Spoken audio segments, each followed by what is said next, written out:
하나님의 말씀을 보겠습니다. 신약 성경입니다. 로마서 말씀입니다.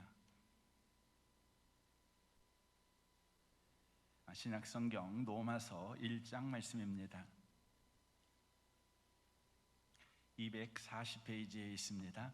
로마서 1장 18절에서 25절까지 18절에서 25절까지 기록된 하나님의 말씀을 보겠습니다. 같은 목소리로 읽으실 때 살아계신 하나님의 말씀을 듣는 복된 시간 되시기를 바랍니다. 읽겠습니다.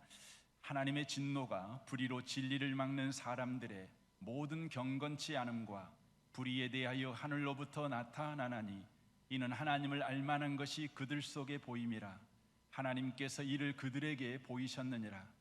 창세로부터 그의 보이지 아니하는 것들 곧 그의 영원하신 능력과 신성이 그가 만드신 만물에 분명히 보여 알려졌나니 그러므로 그들이 핑계하지 못할지니라.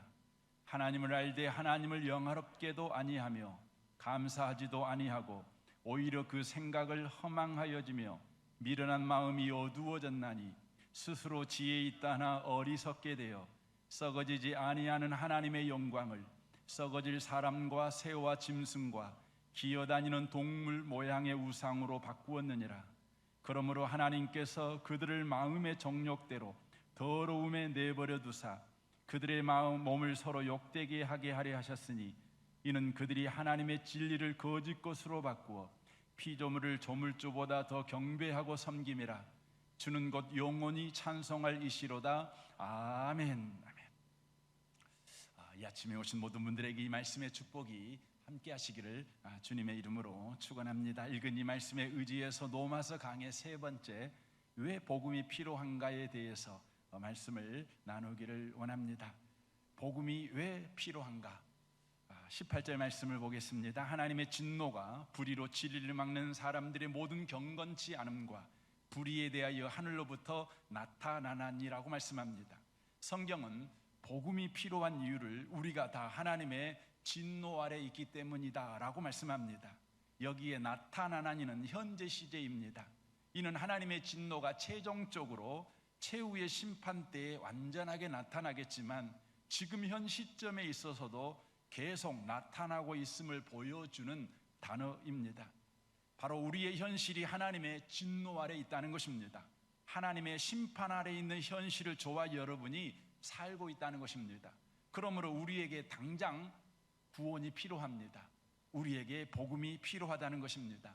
어떤 사람은 은퇴 후에나 혹은 인생 말년에 최대한 늦게 예수 믿겠다고 말합니다. 아마 복음은 지금은 아니고 천국 갈 때쯤 필요하다는 생각을 하기 때문일 것입니다.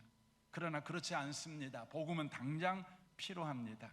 복음은 가장 중요한 현실과 깊은 관련이 있기 때문에 그렇습니다.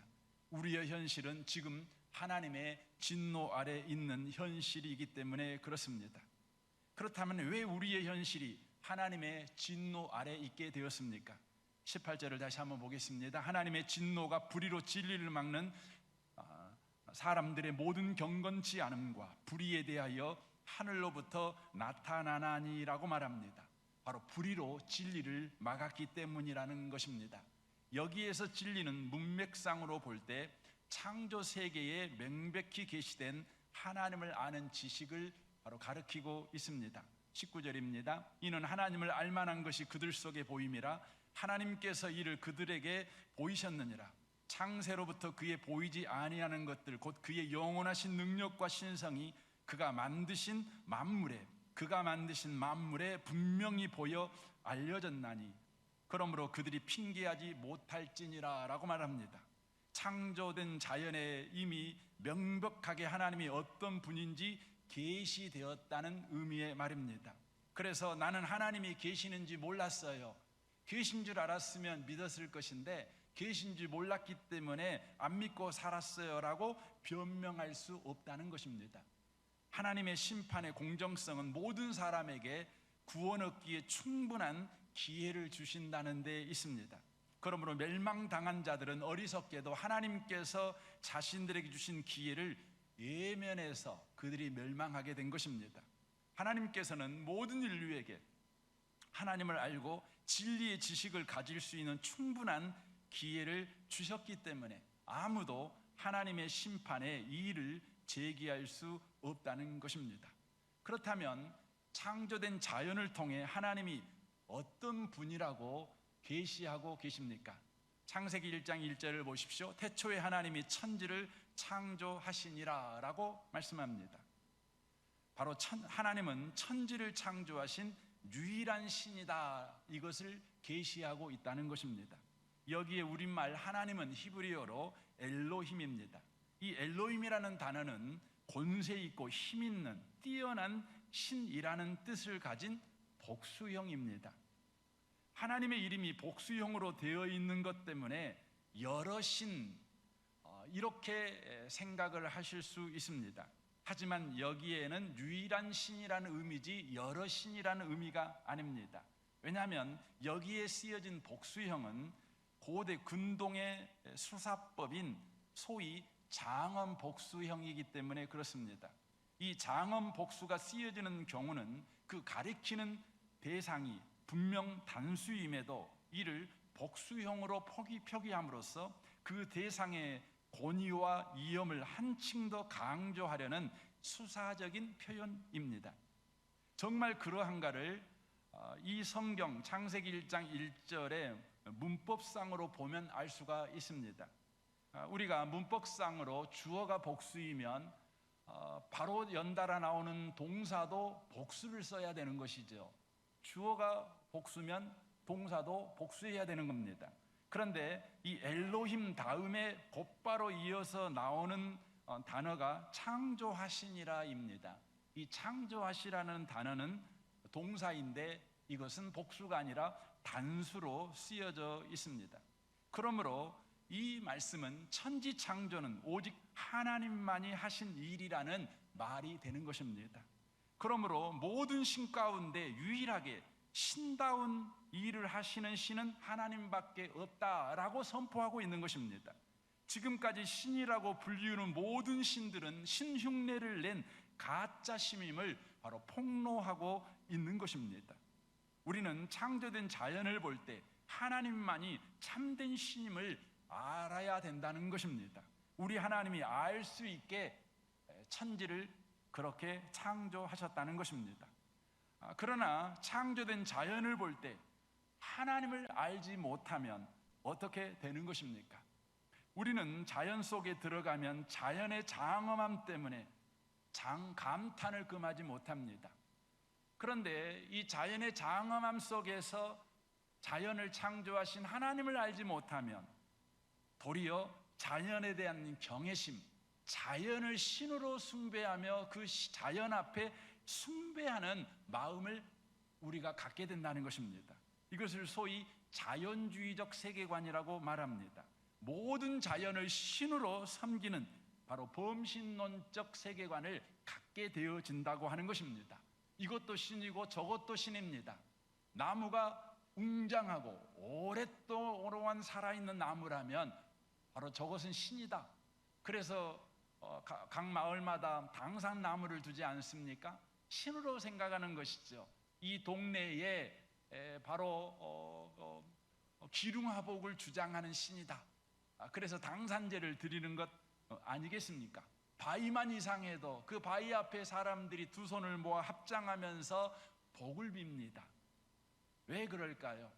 자연을 창조하신 하나님, 창조된 자연을 통해서 그 하나님을 발견하지 못하면 자연의 그 장엄함에 압도되어 자연을 신으로 섬기는, 온통 세상을 우상으로 만들어버리는, 우리의 삶의 우상 범벅이 되어버리는 삶을 우리가 만들어버린다는 것입니다.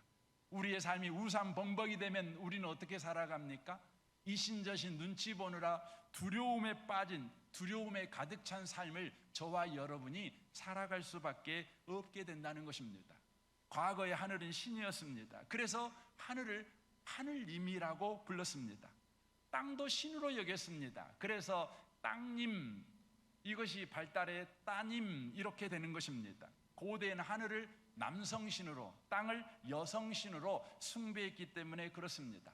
오늘날도 하늘은 남자고 여자는 땅이라고 이야기하는 것은 바로 여기에서 나온 것입니다. 그러나 성경은 그냥 하늘은 하늘입니다, 땅은 땅입니다, 그들에게 인격을 부여하거나 신격화시키지 않습니다. 하늘은 또 땅은 신이 아니라 하나님이 말씀으로 창조한 피조물에 불과하다는 것입니다. 해와 달을 고대에서는 햇님 달님으로 여겼습니다. 우리의 동화책에도 해를 햇님, 달을 달님 이렇게 인격을 부여하지요. 그리고 신격화시킵니다. 그래서 고대 사회에서 태양은 언제나 신 역할을 했습니다.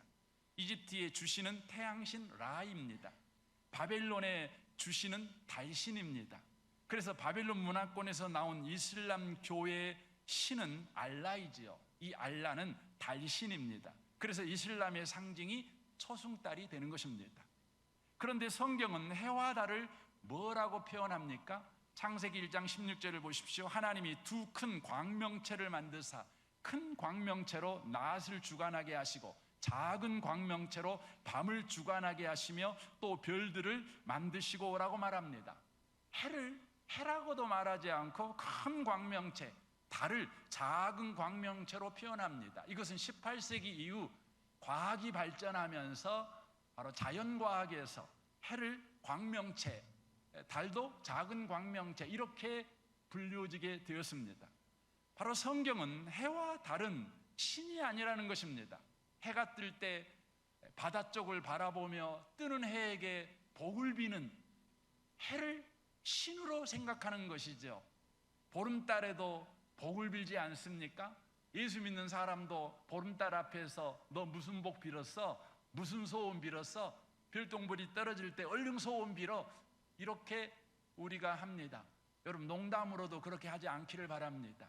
해와 달은 또 별들은 하나님이 만든 피조물입니다. 해와 달과 별은 그것이 은혜를 끼치는 신의 자리에 있는 것이 아니라 바로 하나님이 창조하셨다, 하나님만이 유일한 신이시다, 이것을 우리에게 계시하시는 피조물이라는 것을 우리가 기억해야 합니다. 여러분, 창조된 자연을 통해 우리 하나님이 또한 하나님이 누구이신지를 계시하시는데 어떤 하나님을 계시하십니까? 바로 말씀으로 천지를 창조하신 하나님을 계시하시는 것입니다. 창세기 1장 3절입니다. 하나님이 이르시되 빛이 있으라 하시니 빛이 있었고 이르시되는 말씀하시되 아니겠습니까? 6절로 보십시오. 하나님이 이르시되, 하나님이 말씀하시되 물 가운데 궁창이 있어 물과 물로 나누라 라고 말씀하죠. 9절도 보십시오. 하나님이 이르시되, 하나님이 말씀하시되 천하의 물이 한 곳으로 모이고 물이 드러나라 하시니 그대로 되니라. 11절도 보십시오. 하나님이 이르시되, 하나님이 말씀하시되 땅은 풀과 씨 맺는 채소와 각기 종류대로 씨 가진 열매 맺는 나무를 내라 하시니 그대로 되어 라고 말씀합니다. 하나님이 천지를 창조하실 때 첫째 날, 둘째 날, 셋째 날, 여섯째 날까지 다 말씀으로 창조하시고 있는 것을 보게 되어집니다. 천지 창조는 우연으로 되어진 것이 아닙니다. 고대 신화에 나오는 이야기처럼 신들의 전쟁, 신들이 다툼하다가 또한 서로 질투하다가 뜬금없이 계획 없이 하프리로 여러분 창조된 것이 아닙니다. 하나님이 말씀으로 천지를 창조하셨습니다. 많은 사람들이 천지를 말씀으로 창조했다는 것을 가벼이 여기고 조롱거리로 삼는 경우가 있습니다. 여러분, 말이라는 것은 어떤 의미입니까? 말이라는 것은 의지를 드러냅니다. 마음을 드러냅니다. 계획을 드러냅니다. 목적을 드러냅니다. 그의 성품을 드러냅니다. 그러므로 하나님께서 천지를 말씀으로 창조하셨다는 것은 하나님의 뜻을 가지고, 하나님이 계획을 가지고, 하나님의 의지를 가지고, 하나님의 비전을 가지고 하나님께서 성품을 다하여 바로 천지를 창조하셨다는 것을 바로 의미하고 있다고 하는 것입니다. 세상은 그냥 그렇게 무질서하게 그냥 그렇게 심심풀이 땅콩으로 창조한 것이 아니라는 것을 의미하고 있는 것입니다. 왜 자연 속에 질서가 있습니까? 왜 아름다운 꽃이 창조된 것입니까? 왜 그렇게 멋집니까? 왜 그렇게 신비스럽습니까? 하나님이 말씀으로 창조하셨기 때문에 그렇습니다. 하나님이 신비스럽고 하나님이 놀랍고 하나님이 아름답고 하나님이 굉장하고 장엄한 분이시기 때문에 그것을 하나님께서 말씀으로 표현하여 세상을 창조하셨기 때문에 그렇습니다. 우리가 이 진리를 받아들이면 자연을 바라보는 태도가 바뀝니다. 더 나아가 우리의 삶을 바라보는 태도와 삶을 살아가는 방식과 목적도 달라질 수밖에 없습니다. 자연을 볼 때 하나님이 말씀으로 이것을 창조하셔서 하나님은 위대하셔, 하나님은 놀라우셔, 바로 하나님에 대한 놀라움과 경외심이 일어나게 되어져 있습니다. 그와 동시에 이 놀랍고 신비로운 이 자연, 이 아름다운 자연 만물을 모두 하나님이 말씀으로 창조하셨는데 이 놀랍고 권세 있으며 장엄한 말씀, 아름다운 말씀, 신비한 말씀을 하나님께서 내게 약속으로 주셨다. 내게 약속으로 주셨다. 우리 하나님께서 나에게 말을 거셨는데 안녕 하고 인사말을 한 것이 아닙니다. 힘내 하고 위로의 말을 하는 정도가 아닙니다. 하나님이 우리에게 말을 거셨어요. 아니, 말을 주셨어요. 그 말은 천지를 창조한 말씀인데 그 말씀을 단지 인사말로 줄 것이 아니라 약속의 말씀으로 주셨어요. 그리고 이 약속의 말씀을 주셨는데 이게 과연 약속의 말씀이야? 내가 잊어먹지 않을 거야. 내가 반드시 너의 인생 가운데 이 약속의 말씀을 성취하고야 말 거야. 천지를 창조할 때 말씀으로 천지가 창조되듯이 너에게 준 이 권세 있는 말씀을 약속으로 주니 너의 삶에 이 약속이 이루어질 거야. 그 보증으로 우리 하나님께서 성경책을 주신 거예요. 여러분, 약속을 그냥 말로만 하는 거하고 기록해서 주는 것은 그 차이가 너무 큰 겁니다. 크지요? 말로만 하면은 여러분 약속했지요 라고 말할 때 상황과 형편에 따라서 안 했어 우길 수도 있는 것 아니겠습니까? 그런데 여러분, 문서로 기록하여 써버리면 그건 법적 효력이 있는 것입니다. 여러분과 저에게 하나님은 말씀을 주셨어요. 약속으로 주셨는데 그 보증으로 성경을 주셨다는 것은 하나님이 법적 효력을 가진 계약서를 저와 여러분에게 주셨다는 것입니다. 이것을 생각할 때 소름 돋는 것입니다. 코로나로 인하여서 집에만 있던 사람들이 이제 자연 속으로 걸어 들어가지요. 위로를 받기 위해서 아닙니까? 여러분, 나무들을 보면서 꽃을 보면서 강을 보면서 바다를 보면서 산을 보면서 여러분 기분 전환도 되고 좋지 않습니까? 우리는 그곳에 가서 야호하고 외치죠. 잘하는 겁니다. 라면도 끓여 먹고 김밥도 싸가서 먹고 잘하는 겁니다. 하지만 그리스도인들인 저와 여러분은 거기에 머물면 안 됩니다. 바로 창조된 자연을 보면서 하나님이 천지를 창조하셨어. 말씀으로 창조하셨어. 그 하나님께서 내게 약속의 말씀을 주셨어. 보증으로 성경책 주셨어. 여러분과 저의 인생을 여러분 대하는 우리의 태도가 달라질 수밖에 없는 겁니다. 우리는 확신에 차서 인생을 사는 겁니다. 내 눈에 아무 증거 아니 보여도 내 귀에 아무 소리 아니 들려도 저와 이 여러분들은 확신에 찬 발걸음을 가지고 살아가는 겁니다. 제발 태양아 뜨지 마라 이렇게 하지 않고 삽니다. 태양아 떠라, 내가 새벽을 깨우리로다. 저와 여러분이 이렇게 살아가는 것입니다. 이것을 보여주는 대표적인 성경이 시편 19편입니다. 시편 19편을 보십시오. 하늘이 하나님의 영광을 선포하고 궁창이 그의 손으로 하신 일을 나타내는도다. 날은 날에게 말하고 밤은 밤에게 지식을 전하니 언어도 없고 말씀도 없으며 들리는 소리도 없으나 그의 소리가 온 땅에 통하고 그의 말씀이 세상 끝까지 이르도다. 하나님이 해를 위하여 하늘에 장막을 베푸셨도다. 그의 소리가 온 땅에 통하고 하나님의 말씀으로 온 천지가 창조되었다. 이 세상에 있는 것 중에 하나님의 말씀으로 창조되지 않은 것이 하나도 없다. 천지 창조, 이 장엄한 자연을 보면서 이 시편 기자는 말씀으로 창조하신 하나님을 찬양하고 있는 것입니다. 칼빈은 이 부분을 이렇게 주석했습니다. 자연이란 보이지 않는 잉크로 쓴 성경이다. 보이지 않는 잉크로 하나님이 쓴 성경책이 자연이다 라고 말했습니다. 시편 기자는 천지 창조가 말씀으로 되어졌다는 것을 인하여 하나님을 찬양하고 경배하다가 그는 자기의 삶 속에 하나님의 약속으로 주신 말씀을 기억하고 약속의 말씀으로 주신 그 하나님의 말씀을 그는 찬양하기 시작합니다. 7절 보십시오. 여호와의 율법은 완전하여 영혼을 소생시키며 여호와의 증거는 확실하여 우둔한 자를 지혜롭게 하며 여호와의 교훈은 정직하여 마음을 기쁘게 하고 여호와의 계명은 순결하여 눈을 밝게 하시도다. 여호와를 경외하는 도는 정결하여 영혼까지 이루고 여호와의 법도 진실하여 다 의로우니 금 곧 많은 순금보다 더 사모할 것이며 꿀과 꿀송이보다 더 달도다. 여러분의 인생이 달달해질 것입니다. 여러분과 저의 입 가운데 하나님의 말씀이 있으니까, 그 신비로운 말씀이 있으니까 저와 여러분은 용기 백배에서 살게 될 것입니다. 내 이장 속에 하나님의 말씀이 지금 들어와 있기 때문에 우리는 확신에 찬 인생을 살게 될 것입니다. 내 생각 속에, 내 뇌 속에 하나님의 말씀이 좌우로 걸어다니고 있기 때문에 그렇습니다.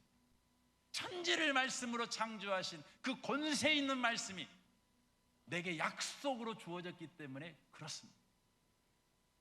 우리는 창조된 자연을 보면서 하나님을 알아야 합니다. 말씀으로 창조하신 하나님, 내게 말씀 주신 하나님을 저와 여러분은 붙잡아야 되는 것입니다. 그러나 사람들은 창조된 자연에 계시된 하나님을 외면해 버렸습니다. 자연을 보면서 하나님을 찬양하기보다 그 자연을 신으로 만들고 우상으로 섬기는 존재가 되어버렸습니다. 말씀으로 창조하신 그 하나님, 내게 말씀 주신 그 하나님을 생각하지 아니하고 인생은 실력으로 사는 거야, 인생은 내 부지런함으로 사는 거야, 인생은 내가 어떻게 하느냐에다 달려졌어, 이렇게 자기를 믿는 자가 되어버렸습니다. 그리하여 무슨 일이 일어났습니까? 로마서 1장 21절부터입니다. 메시지 성경으로 한번 읽어보겠습니다. 사실을 말하면 이렇습니다. 사람들은 하나님을 너무나 잘 알고 있지만 그분을 하나님으로 대하지 않고 그분을 경배하기를 거부했습니다. 그럼으로써 그들은 스스로 어리석고 혼란에 빠진 하찮은 존재가 되었고 결국 삶의 의미도 방향도 잃고 말았습니다. 그들은 다 아는 것처럼 행세하나 사실은 삶에 대해 아무것도 모르고 있습니다. 심지어 그들은 온 세상을 손에 붙들고 계신 하나님의 영광을 어느 길거리에서나 살 수 있는 싸구려 조각상들과 바꾸어 버렸을 정도입니다. 그래서 하나님께서 이런 뜻의 말씀을 하셨습니다. 너희가 원하는 것이 그것이라면 그것을 주겠다. 너희가 원하는 것이 그것이라면 그것을 주겠다. 결국 그들은 머지않아 안팎으로 온통 오물범벅인 돼지우리의 삶을 살게 되었습니다. 이것은 다 그들이 참 하나님을 거짓신과 바꾸었기 때문입니다. 창조된 자연에 계시된 하나님, 그 하나님을 외면해 버리자 인간은 하찮은 존재가 되어버렸습니다. 하나님의 진노, 하나님의 심판이 임하게 되었습니다. 우리의 현실에 하나님의 심판이 어떻게 임하게 되었습니까? 로마서 1장 24절입니다. 그러므로 하나님께서 그들을 마음의 정욕대로 더러움에 내버려 두사라고 말합니다. 메시지 성경에서는 이렇게 의역하고 있습니다. 하나님께서 이런 뜻의 말씀을 하셨습니다. 너희가 원하는 것이 그것이라면 그것을 주겠다. 너희가 원하는 것이 그것이라면 그것을 주겠다라고 말합니다. 하나님의 진노는 우리를 현실에서 격리하여 죄인들을 가두는 감옥에 잡아두어 벌을 내리는 방식이 아니었습니다. 우리의 현실 속에서 우리의 선택이 무엇을 만들어내는가 보도록 내버려 두신 것입니다. 우리가 선택한 세상이 나타난 것, 이것이 하나님의 진노이며 하나님의 심판이라는 것입니다. 하나님을 외면하자 하나님이 없는 자리와 경우와 현실에 우리를 그대로 두신 것입니다. 냉장고에 전기 코드가 빠진 것처럼 그 안에 아무리 비싼 식자재가 있어도 반드시 썩고 부패한 음식 쓰레기가 될 수밖에 없는 것처럼 하나님을 외면한 인간, 하나님이 없는 자리와 경우와 현실을 사는 인간에게는 결국 부패가 나타날 수밖에 없고 더러움이 나타날 수밖에 없고 비참한 삶이 나타날 수밖에 없는 것입니다. 이것이 우리의 현실입니다. 무엇을 말하고 있습니까? 인류 역사를 이야기하고 있는 것입니다. 우리의 이야기며 아무로 부인할 수 없는 오늘 우리 이야기입니다. 저녁 뉴스에서 우리가 매일 보는 지구촌 이야기입니다. 인간 사회의 현실입니다. 이런 현실을 보며 이렇게 말하는 사람들이 있습니다. 이렇게 세상이 참혹하고 잔인하고 힘들고 무서운 세상이 되어가고 있는데 하나님은 지금 뭐하고 계십니까? 하나님은 있기는 한 것입니까? 하나님이 계신다면 어떻게 이런 세상을 이대로 내버릴 수 있습니까? 라고 말합니다. 이 질문에 대한 하나님의 대답입니다. 이 억울함에 대한, 이 분노에 대한 하나님의 대답입니다. 뭐라고 대답하십니까? 네가 너의 선택으로 만든 세상이야. 네가 원하던 세상이야. 네가 나를 외면하여 자초한 현실이야 라고 말씀하십니다. 누가복음 15장에 보면 하나님을 외면하여 심판의 현실, 바로 자신이 선택한 세상이 어떤 것인지를 바로 치열하게 경험하는 한 사람이 나옵니다. 누가복음 15장 11절입니다. 또 이르시되 어떤 사람에게 두 아들이 있는데 그 둘째가 아버지에게 말하되 아버지여 재산 중에서 내게 돌아올 분깃을 내게 주소서 하는지라. 아버지가 그 살림을 각각 나누어 주었더니 그 후 며칠이 안 되어 둘째 아들이 재물을 다 모아가지고 먼 나라에 가서 거기서 허랑방탕하여 그 재산을 낭비하더니 다 없앤 후 그 나라에 크게 흉년이 들어 그가 비로소 궁핍한지라. 가서 그 나라 백성 중 한 사람에게 붙어 사니 그가 그를 들로 보내어 돼지를 치게 하는데 그가 돼지 지엄 열매로 배를 채우고자 하되 주는 자가 없는지라. 잘 아는 탕자 비유입니다. 이 탕자 비유는 오늘 본문의 내용과 정확하게 일치하고 있는 것을 보게 됩니다. 둘째 아들은 아버지에게서 벗어나는 자유를 선택했습니다. 둘째 아들이 선택한 아버지 없는 자유, 그 현실이 어떻게 되었습니까? 아버지 없는 자유가 만들어낸 세상은 어떤 세상입니까? 바로 오물범벅인 돼지 우리에서 사는 현실입니다. 그 돼지와 먹을 것 때문에 경쟁하는 현실, 돼지의 먹이인 지엄 열매도 먹을 수 없어 굶주린 배를 움켜쥐어야 되는 현실이 되어버렸습니다.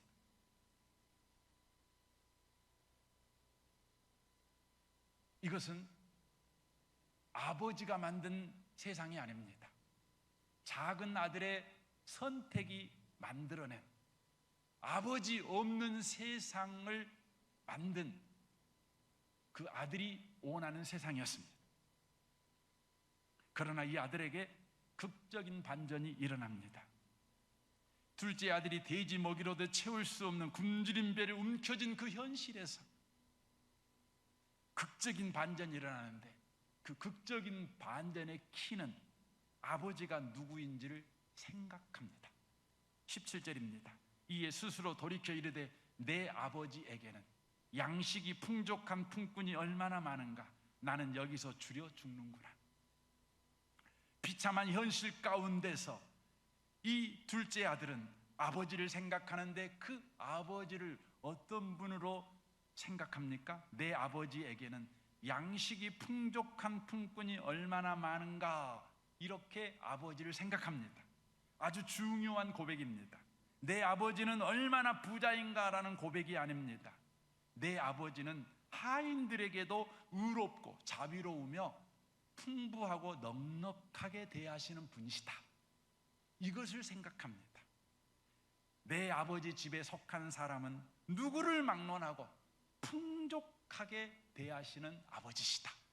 이걸 생각합니다. 둘째 아들이 아버지가 누구이신지를 바르게 알자 그는 이런 결단을 합니다. 19절입니다. 지금부터는 아버지의 아들이라 일컬음을 감당하지 못하겠나이다. 나를 품꾼의 하나로 보소서 하리라 하고 이에 일어나서 아버지께 돌아가리라. 아들이 아니어도 좋다, 품꾼이어도 좋다, 아버지께 속하기만 하면 된다. 아버지는 누구라도 의롭고 정직하게 또 넉넉하게 풍요롭게 대하시는 바로 분이시기 때문에 아들이 아니어도 괜찮다. 그러니 돌아가자, 이렇게 된 것입니다. 돌아가자. 어떻게 됐습니까? 22절입니다. 아버지는 종들에게 이르되 제일 좋은 옷을 내어다가 입히고 손에 가락지를 끼우고 발에 신을 신기라. 그리고 살찐 송아지를 끌어다가 잡으라. 우리가 먹고 즐기자. 이 내 아들은 죽었다가 다시 살아났으며 내가 잃었다가 다시 얻었노라 하니 그들이 즐거워하더라. 은혜 아닙니까? 값없이 베푸는 은혜, 자격 없는 자에게 베푸는 은혜, 원인이 없는데 결과가 주어진 은혜. 아버지가 누구인 줄 알고 그 아버지에게 돌아옵니다. 아들이 아니어도 괜찮다. 나는 노예여도 괜찮다. 아버지 품에만 가면 된다. 아버지에게 묶인 인생이 되기만 하면 된다.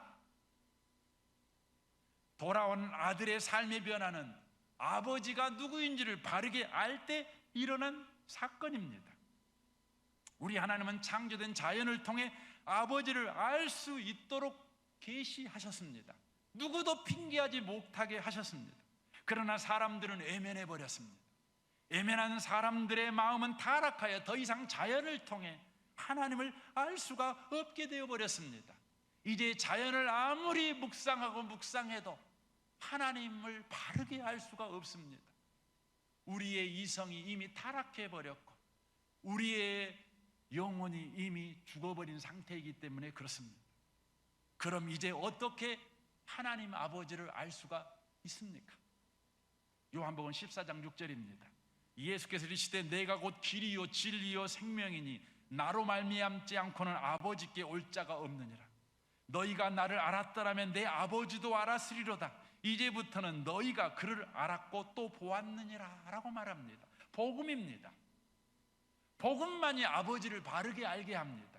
복음이신 예수님을 통해 우리는 하나님을 알게 됩니다. 아버지를 알게 됩니다. 아니, 아버지께 돌아갈 그 길을 소유하게 됩니다. 예수님을 통해 예수님을 바라볼 때 아버지 하나님을 압니다. 죄인된 우리를, 경건치 않는 우리를, 온수된 우리를 이하여 아들까지 아끼지 아니하시고 내어주신 우리를 사랑하신 아버지. 죄인도 괜찮다, 경건치 못한 자도 괜찮다, 하나님의 뺨을 때린 자도 괜찮다, 하나님의 옆구리에 창을 받은 자도 괜찮고 양손에 못을 박은 자도 괜찮다. 아무든지 괜찮다. 아버지가 나를 사랑하시는 분인 줄 알고 아버지께 나오기만 하면 그는 구원을 얻는다. 이 하나님을, 복음이신 예수님을 통해서 알 수 있게 하나님이 하셨다는 것입니다. 이 복음을 통해 저와 여러분의 현실에 반전이 일어나는 것입니다. 돼지 우리에서 돼지가 먹는 지엄 열매도 그의 배를 채울 수 없었던 탕자가 아버지를 생각하여 아버지 집에 돌아가자 그 크신 은혜가 그를 풍성하게 만들었듯이, 그의 현실이 단방에 바뀌어져 버렸듯이 예수님을 통해서, 복음이신 예수님을 통해서 하나님 아버지가 누구인 줄 알고 복음으로 아버지의 품에 들어갈 때 우리의 현실은 당방에 바뀌어버립니다. 에베소서 4장 18절은 반전이 일어나는 우리의 현실을 이렇게 소개합니다. 그들의 총명이 어두워지고 그들 가운데 있는 무지함과 그들의 마음의 굳어짐으로 말미암아 하나님의 생명에서 떠나 있도다. 그들이 감각 없는 자 되어 자신을 방탕에 방임하여 모든 더러운 것을 욕심으로 행하되 오직 너희는 그리스도를 그같이 배우지 아니하였느니라. 진리가 예수 안에 있는 것 같이 너희가 참으로 그에게서 듣고 또한 그 안에서 가르침을 받을진대 라고 말하고 있습니다. 무지함과 굳어짐과 방탕과 더러움과 욕심, 하나님의 생명에서 떠난 현실이었는데, 그리하여 저와 여러분은 이 돼지 우리와 같은 굳어짐, 무지함, 방탕, 더러움, 욕심과 함께 인생을 살아갔던 우리인데, 복음으로 인하여 하나님을 알고 하나님의 품 안에 들어가자 우리의 현실이 예수와 함께하는 현실이 되어버렸다. 이렇게 성경은 말합니다. 예수와 함께하는 현실, 예수가 함께 살아주는 현실, 바로 그것이 저와 여러분의 현실로 반전이 일어났다. 이렇게 성경은 말씀하고 있습니다. 갈라디아식 표현으로 말하면 이런 표현이죠. 갈라디아 2장 20절 하반절입니다. 그런즉 이제는 내가 사는 것이 아니요 오직 내 안에 그리스도께서 사시는 것이라. 이제 나는 나 혼자 사는 인생이 아니라 예수가 함께 사는 인생이다 라고 지금 바울 사도가 고백하고 있습니다. 우리는 혼자 인생을 살 때 매일매일 우리 자신을 확인합니다. 나는 실력 있는 사람인가? 나는 뛰어난 사람인가? 나는 괜찮은 사람인가? 나는 인정받는 사람인가? 환영받는 사람인가? 늘 확인해야 합니다. 그래서 우리는 매일마다 화장합니다. 변장합니다. 무장합니다. 그렇게 살려니 환장할 수밖에 없지요. 늘 우리는 우리 자신을 확인하는 인생을 살아가야만 합니다. 안 그러면 살 수가 없어요. 누구에게 잡혀먹을지 알 수가 없어요. 그러니 실력 제일주의를 외칩니다. 성공 제일주의를 외치며 살아갈 수밖에 없었습니다. 그러나 예수님으로 인하여 하나님을 알고 이제 하나님 품 안에 들어가니 예수와 함께한 현실을 저와 여러분이 살게 되었습니다. 예수와 함께한 현실을 사는 사람은 이제 내 나를 확인하며 살 필요가 없습니다. 나와 함께 하신 예수를 매일매일 확인하며 살아가는 인생을 사는 겁니다. 매일매일 나와 함께 계신 예수님 어떤 실력을 가졌는가, 어떤 생각을 가졌는가, 어떤 무기를 가졌는가, 어떤 힘을 가졌는가, 이걸 늘 확인합니다. 나 혼자 살 때는 내 힘으로 살아야 되지, 내 힘을 확인해야 되죠. 내 실력으로 살아야 되니 내 실력을 확인해야지요. 내 학력을 확인해야 되죠. 내 배경을 확인해야 되죠. 그런데 주님이 내 인생 속에 들어와 내 인생을 살아주니 주님을 확인하는 겁니다. 주님이 대체 누군가? 어떤 힘을 가졌는가? 지금 어떤 힘으로 역사하고 있는가? 어떤 위치에서 역사하고 있는가? 이걸 늘 확인하는 것입니다. 살아가는 방식이 다른 것이죠. 저는 이 아침에 오신 복 있는 분들이 혼자 인생을 바둥바둥 살아가는 사람처럼 매일매일 여러분을 확인하지 말고 여러분과 함께 여러분 인생을 살아가고 계신 예수님을 확인하시기 바랍니다. 어떻게 예수님 확인합니까? 갈라디아 2장 20절 하반전에 이렇게 돼 있죠. 이제 내가 육체 가운데 사는 것은 나를 사랑하사 나를 위하여 자기 자신을 버리신 하나님의 아들을 믿는 믿음 안에 사는 것이라. 나를 사랑하사 나를 위하여 나와 함께 살아주시는 그 예수님을 믿는 믿음에 사는 거래요. 믿고 살아가면 예수님을 늘 확인할 수 있대요. 예수님이 누구인지를 지금 어떤 실력을 가지고 이 힘들고 어려운 이 코로나라는 현실 속에서 지금 역사하고 계시는가, 예수님을 알 수 있대요. 이 믿는다는 표현은 우리나라 말로는 믿음이라는, 믿는다 이렇게 번역이 돼 있죠. 근데 남태평양의 섬에서는 이 믿는다는 말을 어떻게 단어를 썼냐면 기댄다 이렇게 단어를 썼어요. 기댄다, 기댄다는 거죠. 여러분 의자에 앉을 때 의자에 기대지 않습니까?